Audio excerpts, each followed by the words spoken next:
High in the big mountains, there is a quiet little village. Here, the 4 seasons are pretty. The spring water sings, and wildflowers grow everywhere. The air always smells like fresh grass and clean earth. On a small hill in the east of the village lives Grandpa Goat. He has a long beard and kind eyes. He wears a simple robe and small round glasses on his nose. He is the village's herbal doctor and owns a small herb shop. The shop is not big, but it is neat and warm. Shelves stand in rows. Inside, you can smell many kinds of herbs. When someone feels sick, tired, or needs a little help, they come to see Grandpa Goat. One day, Grandpa Goat was in the backyard. He was working with a big pile of fresh beans called tree beans. He poured the round beans into a bamboo basket. Then, he heard a small crying sound outside the door.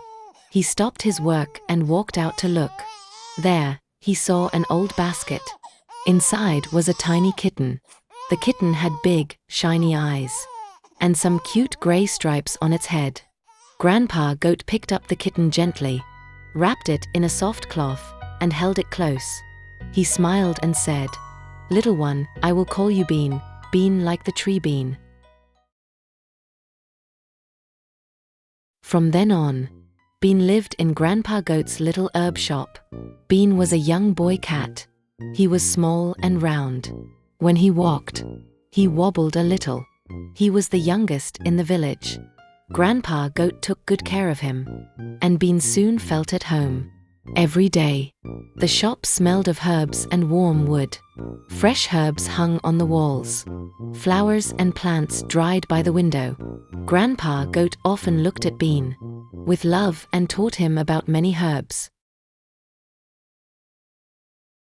Every morning, Grandpa Goat woke Bean from bed. He said, "Bean, the sun is up. We have many things to do today." The first job was to grind herbs. Grandpa Goat put some dry herbs into the stone mill. Bean's paws were small. He used all his strength to push the heavy stone. He often felt tired. And Grandpa Goat said, "Slow down. Don't hurry. An herbal doctor must be patient and careful." At first, Bean knew nothing about herbs. To Bean, they all looked the same. So while grinding, he stopped to smell each herb. When herbs are ground, they smell stronger. This made it easier to tell them apart. After grinding, they had to be sorted. Grandpa Goat showed him and said, "This is mint. It feels cool. This is goji berry. It is red like small lanterns. This is cassia seed. It is black and shiny like a gem." Bean used his nose and paws to learn each herb's smell and feel. When he sorted them, he did it well. Grandpa Goat patted his head and said, "Good job, Bean. You are learning well." Sometimes, Bean had to dry the herbs in the sun.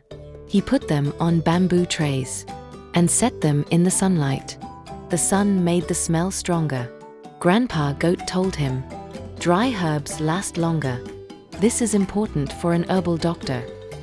One day, Mother Pig came to get herbs for her little pig's fever. Grandpa Goat was away, but he had told Bean the herbs were ready in the cupboard. Bean gave them to her. She patted his head and said, "Grandpa Goat taught you well, Bean." Sometimes, Bean delivered herbs to each villager. He walked by field paths, past ponds and gardens. He met Mr. Ox, Mr. Dog, and other animals. They said, "Way to go, Bean. You will be the best herbal doctor." Bean was shy, but he felt proud after jobs done well. At night, the village was quiet. In the shop, Grandpa Goat hummed a song. Bean lay in his bed and looked at the moonlight. In his dream, Bean and Grandpa Goat ground herbs and dried them in the sun. Many animal friends were with them. They all lived happily in this cozy mountain village. One day, Bean will be the village's herbal doctor. The little village would have more kindness and hope because of the little Bean.